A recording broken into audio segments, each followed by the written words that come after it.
Hello hi friends, మీరందరూ ఖచ్చితంగా JNTR అని కామెంట్ చేసి ఈ ఛానల్ని సబ్స్క్రైబ్ చేయండి. జేఎన్టీఆర్ అని కామెంట్ చేసి ఈ ఛానల్ ఖచ్చితంగా 200% సబ్స్క్రైబ్ చేసేయండి. ఎందుకంటే మనకు దేవర మూవీ నుంచి ఇంకా చాలా అప్డేట్స్ అయితే దేవర 2 గురించి కూడా ఈ ఛానల్లో వస్తూ ఉంటాయి కాబట్టి, అండ్ వార్ 2 నుంచి కూడా ఒక మంచి అప్డేట్ ఈ 21st రోజు అయితే మీకు ఈ ఛానల్లో వస్తుంది కాబట్టి ఖచ్చితంగా సబ్స్క్రైబ్ చేసి జేఎన్టీఆర్ అని కామెంట్ చేసేయండి.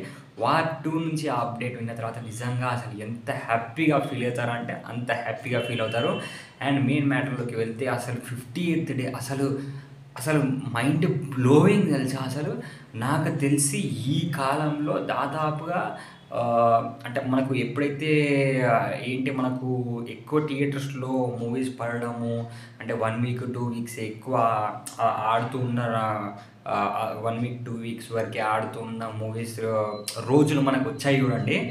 అప్పటి నుంచి చూసుకుంటే 50 డేస్కి 4 షోలకి 4 షోలు ప్రతి థియేటర్లో హౌస్ఫుల్ అవ్వడం ఓన్లీ దేవరికే సాధ్యం. ఇది అసలు గిన్నిస్ వరల్డ్ రికార్డు కాదు, మీరు ఆస్కర్ రికార్డు ఏదైనా అనుకోండి. నాకు తెలిసినంత వరకు 50th డే ఏ ఊర్లో ఎన్ని షోస్ ఆడితే ప్రతి షో హౌస్ఫుల్ అంటే ఆ రేంజ్లో జూనియర్ ఎన్టీఆర్ అన్నను గుండెల్లో పెట్టుకున్నారు ఫ్యాన్స్.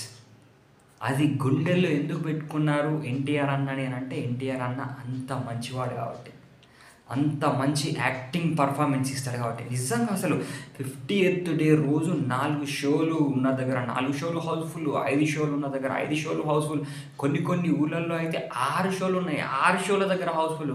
పాపా అసలు నిజంగా అసలు ఎంత గ్రేట్ హ్యాట్స్ ఆఫ్ టు అసలు జూనియర్ ఎన్టీఆర్ అన్న. అసలు 100 డేస్ నడవాలన్న.